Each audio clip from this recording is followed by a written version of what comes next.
Nos visitan integrantes de la lista violeta multicolor o más multicolor, ahora me dirán cómo debo nombrarlas, para las elecciones de la CTA Autónoma Regional Bahía Blanca Coronel Dorrego, que se van a hacer próximamente y que estuvieron esta mañana haciendo la presentación. Conferencia de prensa, bueno, con algunas consideraciones también respecto del cómo se está trabajando para ese llamado a las elecciones. Está Ana Canulo, está Juan Capa y está Enrique Gandolfo. Bienvenidos, bienvenida. ¿Cómo andan? Hola. Muy bien, tal? gracias. Bueno, ¿cuándo son las elecciones? Empecemos a... Sí, la fecha es muy próxima, 20 de agosto. muy próxima. Ujú. Bien, es la CTA Autónoma, que ¿en qué condiciones se llega entonces a esta convocatoria? En verdad fue un poco sorpresiva la convocatoria tan cercana. En cuanto a condiciones políticas o políticos sindicales, nosotros creemos que hay una CTA que no ha tomado con fuerza Uh-huh. la oposición que se verbaliza hacia las políticas de gobierno, del gobierno nacional en este caso, y no ha funcionado como lo que pudiese ser como un factor de articulación de las diferentes expresiones de lucha y de resistencia que se han dado en estos 3 últimos años. Y una segunda consideración de otro orden y más de la provincia de Buenos Aires y de Bahía Blanca es el hecho que la dirigencia de la CTA a nivel provincial forma parte de un embanderamiento general de las conducciones sindicales, tanto de SUTEBA como de ATE y otros sindicatos, que visualizan o respaldan la política del gobernador Kicillof como si realmente en la provincia ocurriese lo que dice Kicillof, que hay un escudo contra el ajuste nacional. Todo lo que nosotros podemos verificar en la realidad cotidiana indican que ese escudo está fuertemente agujereado y que por los orificios de ese escudo se cuelan la precarización laboral, los bajos salarios, las condiciones de trabajo indignas en algunos casos.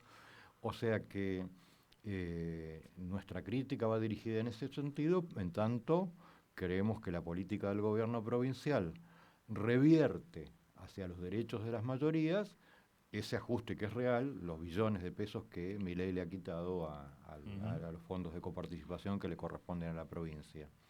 Y en ese punto, otro debate que es el que queremos instalar, que es, ¿hay otro camino posible que la adaptación por la vía del ajuste sobre los derechos de las mayorías, sobre los salarios de estatales y de docentes?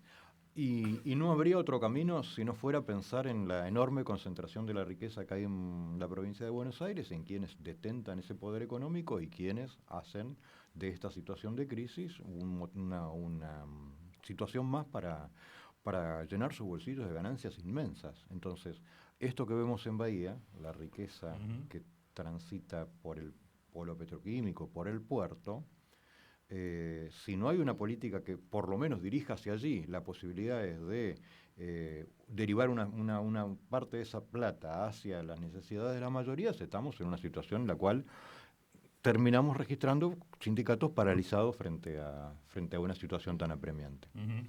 Bueno, y para dar esa discusión, recién mencionaba, lista violeta más multicolor, hay una alianza entre dos representaciones de la CTA que se constituye ¿de qué manera, Juan?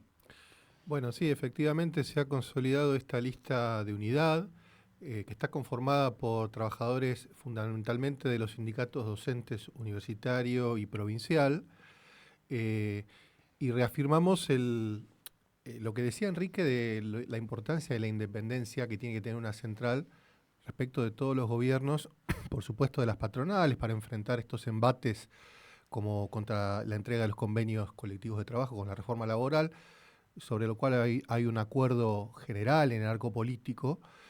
Y digo, para reforzar lo que decía sobre el gobierno provincial, por ejemplo, podemos tomar las palabras del asesor de su propio palo, de Kicillof, Álvarez Agis, que ponderó, al contrario, ¿no?, la capacidad de ajustar que tiene el gobierno de Kicillof.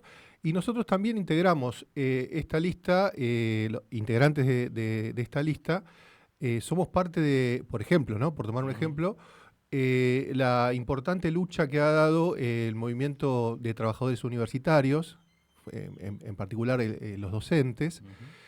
Y los que estamos en esta lista no hemos firmado ningún pacto de tregua con el gobierno de Milei, que es un gobierno cipayo, antiobrero, de espalda a los trabajadores, como se ha firmado recientemente, y de entrega de esa lucha en defensa de la universidad, en defensa de la posibilidad de que los estudiantes, el pueblo trabajador se forme y el desarrollo presente y futuro del país.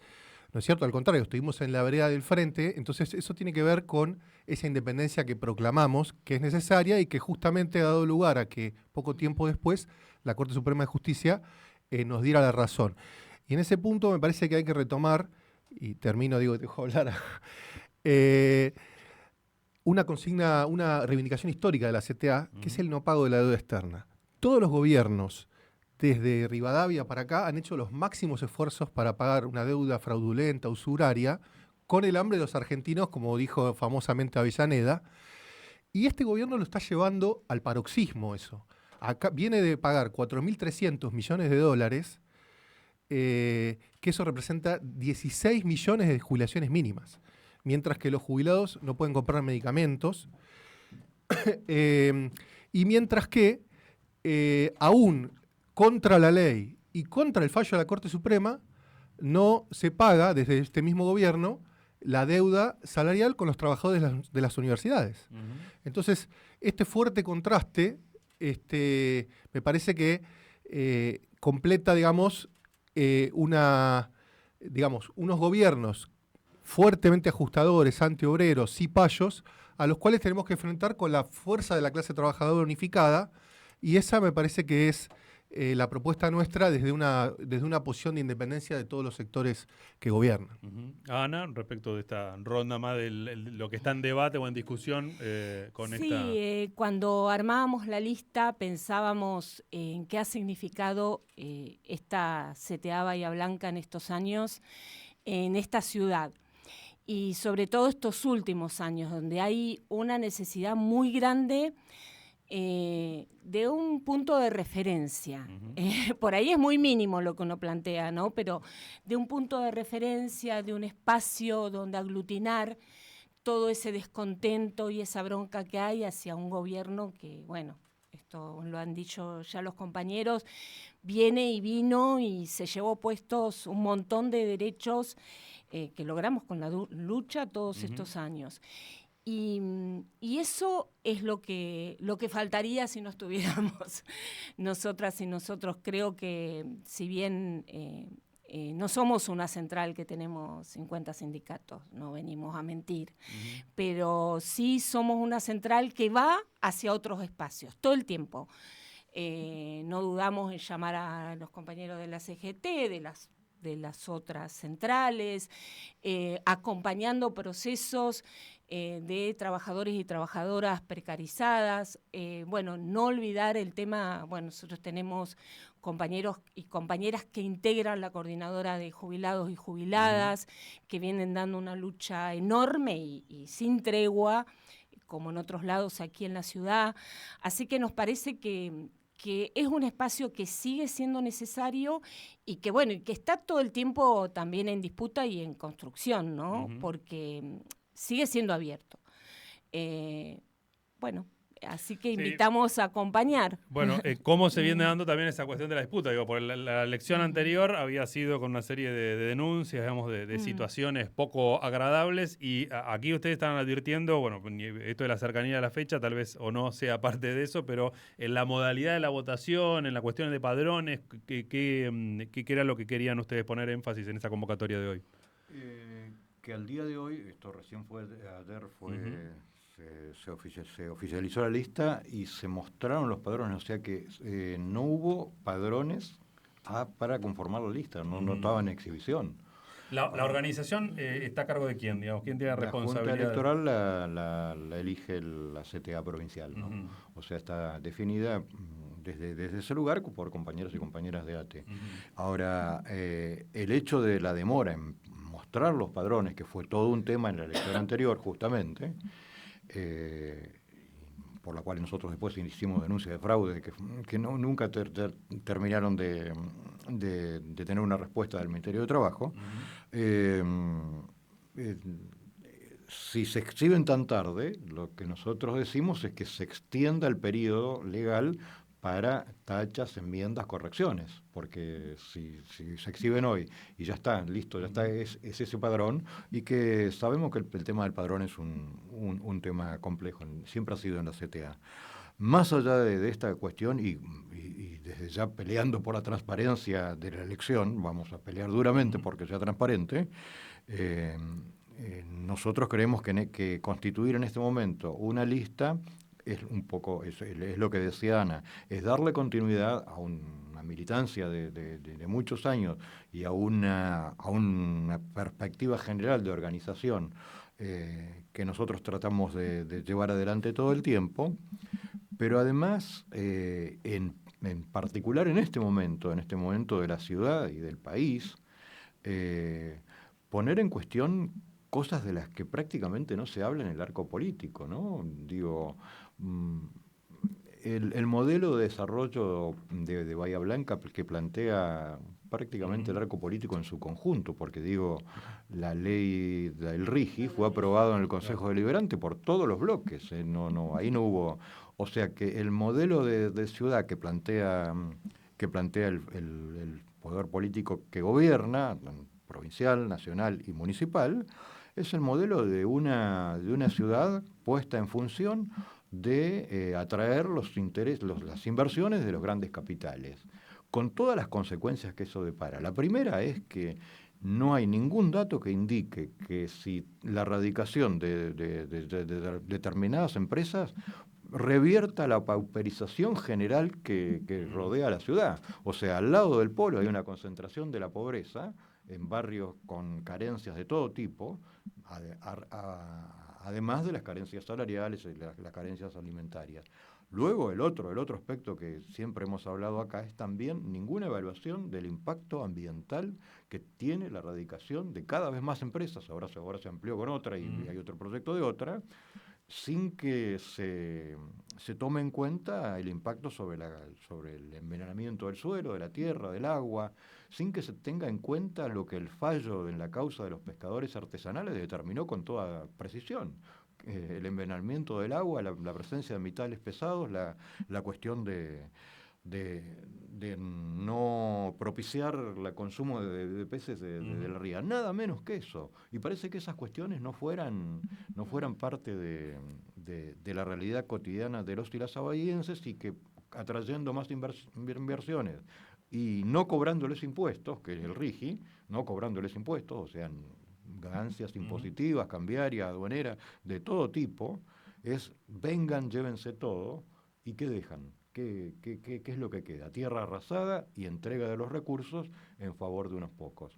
Esa contradicción entre un polo de la riqueza y una mayoría que se empobrece y se precariza sus condiciones de vida, para eso tiene que haber una CTA que luche, que articule, que pelee, que se rebele, que no distinga si que el que gobierna es de un color u otro, si favorece estos intereses. Ese es nuestro rol, ese es el rol que vemos. ¿Y de qué forma que esto también baje a la discusión entre los trabajadores y trabajadoras, ¿no? Porque no sé cuán cotidiano realmente es que esta agenda esté en nuestros lugares de trabajo, siendo justamente discutida desde esta perspectiva. No sé cómo la ven ustedes en las escuelas, en la universidad. Es difícil, sobre todo cuando vivimos situaciones que nos atraviesan en lo cotidiano y que tienen que ver con nuestra subsistencia, porque la verdad que tanto a nivel de acá los compañeros y compañeras universitarios como las docencias, bueno, hoy la docencia provincial está de paro, de un paro propuesto por las seccionales de la multicolor, pero la verdad que se ha deteriorado tanto nuestras condiciones de vida que es muy difícil plantear cuestiones que excedan eso. Es un laburo por ahí. Pero yo creo que cuando se plantea, la gente no es tonta. Hoy hablábamos del tema del Mundial, por ejemplo.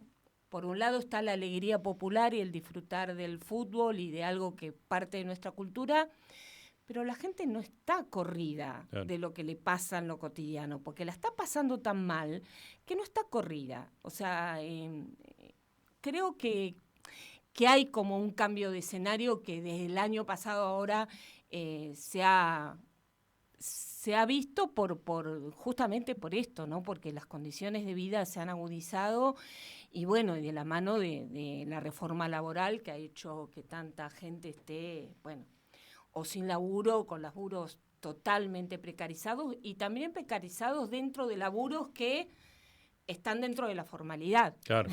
Porque yo siempre repito algo que dice una compañera nuestra. Cuando yo empecé a trabajar, tenía 17 módulos, que son las horas de trabajo, y yo alquilaba y vivía.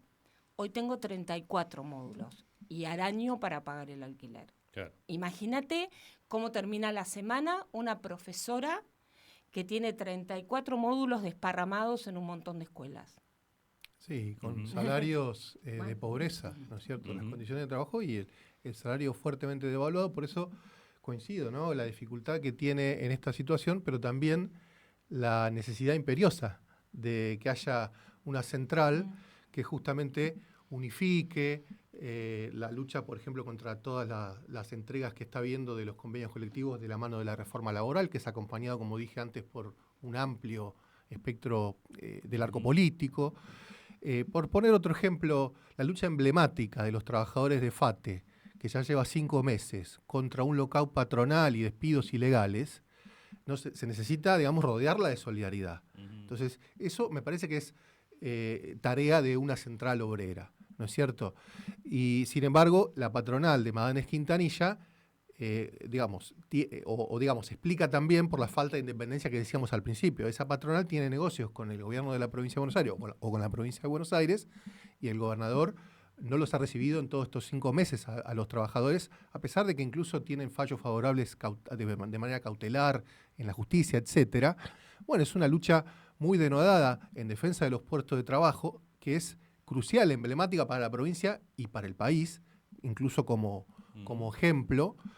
Entonces, nosotros, el modelo justamente de central que proponemos es un modelo, digamos, de mayor participación, de asambleas, como han hecho esos compañeros que sostienen esa permanencia durante tanto tiempo, y justamente de unidad y de rodear de solidaridad para que llevar estos conflictos tan sentidos, como todos, ¿no? al triunfo. Claro, el tema cómo lograr justamente eso cuando el contexto lo que te ofrece es todo lo diferente, ¿no? Ayer hablábamos con Andrés Ruggeri respecto de la cuestión de las cooperativas. La pregunta, ¿por qué no hay una salida como en el 2001 de recuperación de las empresas que cierran ante el desempleo? Decía, bueno, una alternativa es las distintas variables individuales que tenés para el rebusque y que obviamente no pensás en la cuestión colectiva. Lo pienso desde la herramienta sindical también. Bueno, ¿cómo das esa discusión? ¿Qué hacer distinto para tratar de representar también a ese otro sector de trabajadores y trabajadoras, ¿no? Y ese ha sido un tema, bueno, agudizado al extremo con esta política y con la reforma laboral, pero el tema de la precarización laboral, vos recordás que siempre estuvo en nuestra agenda bueno, primero con los casos tremendos de Manfredini y de las otras víctimas de la precarización laboral. Pero consideramos que ahí hay un desafío muy fuerte, porque la conexión entre situaciones como las que decía Juan, ¿no? De trabajadores calificados, con convenios colectivos que son respetados y que ahora de golpe le cierran la fábrica, pero la conexión con esa enorme masa ahora de compañeros y compañeras jóvenes, precarizados absolutamente. Ayer escuchaba el colmo, Pedidos ya le presta la plata a sus trabajadores y se las descuenta, como están tan endeudados, se las descuenta directamente de la facturación que por sus laburos. Una cosa que plantea relaciones de laburo. Esclavitud. Claro, precapitalistas, ¿no? Son relaciones de esclavitud. Es como aquella situación que se hablaba de las estancias donde le entregaban el bono, el vale y tenía que comprar en el mismo almacén de la misma empresa. Es muy parecido a eso. Bueno, y ahí la conexión de nuestras reivindicaciones, con toda esa masa de compañeros y compañeras en situaciones de informalización, no es tan sencilla. Ahí hay que buscar los puntos de articulación que nos permitan conectar, quizá desde el punto de vista de los derechos de las mayorías avasallados, en el sentido de la vivienda que escuchaba antes, en el sentido de la educación, de la salud, puntos de unidad en torno a esas cuestiones, porque si no es muy difícil, y nos pasaba cuando decís, alguna compañera dice, bueno, le explico a la mamá, qué sé yo, mi situación es esta, y bueno, la nuestra es bastante peor que esta que estás describiendo. Bueno, esa conexión tiene que ser un punto de búsqueda de unidad permanente, porque si no estamos en problemas para desafíos que tienen que ir sobre la cuestión inmediata, reivindicativa, sobre las condiciones de vida, pero que desde nuestro punto de vista también tienen que ir un paso más allá, en el sentido de que se puede vivir de otra manera, que otro país es posible, que un país que viva pensando o al servicio de quienes piensan solamente en sus ganancias es un país para unos pocos. Bueno, ese otro factor que es político, en el sentido más general, no en el sentido partidario, pero que es bien político, tiene que estar planteado en cualquier perspectiva de lucha de resistencia, porque si no desaparece la posibilidad de la esperanza como perspectiva de cambio social, ¿no? 20 de agosto, entonces, ¿cómo, cuándo, dónde se vota? ¿Dónde están? Varios lugares. Bueno, son Estamos escuelas, ¿O dónde está la...? lugares, ¿no? Pero en las universidades, en las escuelas públicas, hay en la base también, como hay afiliados de ATE, y luego en otros lugares de la región, ¿no? En Coronel Dorrego, Montehermoso, en Pringles. Bueno, ahí hay una ampliación de la CTA, que originalmente era Bahía Blanca Dorrego, que en nuestro momento cuestionamos cuál era el sentido de eso, porque no hay una presencia real de la CTA en los lugares que acabo de describir. Y bueno, estas son las condiciones, no vamos a tener estas condiciones, vamos a fiscalizar todos los lugares de votación, pero pondremos el centro en los lugares donde tenemos una militancia activa, que es en Bahía Blanca, sobre todo. Sí, parte de las irregularidades que mencionaba Enrique es que todavía no se conocen todas las mesas exactas donde va a haber votación, porque bueno, si recién hoy está disponible un padrón que no se sabe si es provisorio o va a haber una extensión del periodo de tacha, etcétera, digamos, es parte de la desprolijidad que tiene esta elección, pero no me quería olvidar de mencionar que también en esta lucha tiene una participación muy importante, en esta lista, perdón, tiene una participación muy importante la lucha de los jubilados, ¿no? Y jubiladas en la multisectorial, que viene dando peleas muy importantes en defensa, y peleas, digamos, y lucha, digamos, mañana van a hacer una jornada, una olla popular. Bueno, es un sector muy activo que no ha sido doblegado en Bahía y más en general, ¿no? Por este gobierno ajustador, del cual, digamos, también tenemos en nuestra lista, está también conformada, digamos, por esas compañeras y compañeros, o por muchos de esos compañeros y compañeros. En el caso de ustedes, ¿cuáles son los roles en la lista? Enrique. Secretaría General. Juan. Yo voy como candidato a secretario gremial. ¿Y Ana? Adjunta. Bueno, gracias por la visita. Bueno, gracias a ustedes. Gracias a ustedes. Enrique Gandolfo, Juan Capa y Ana Canulo, quienes se escuchaban por la FM de la Calle.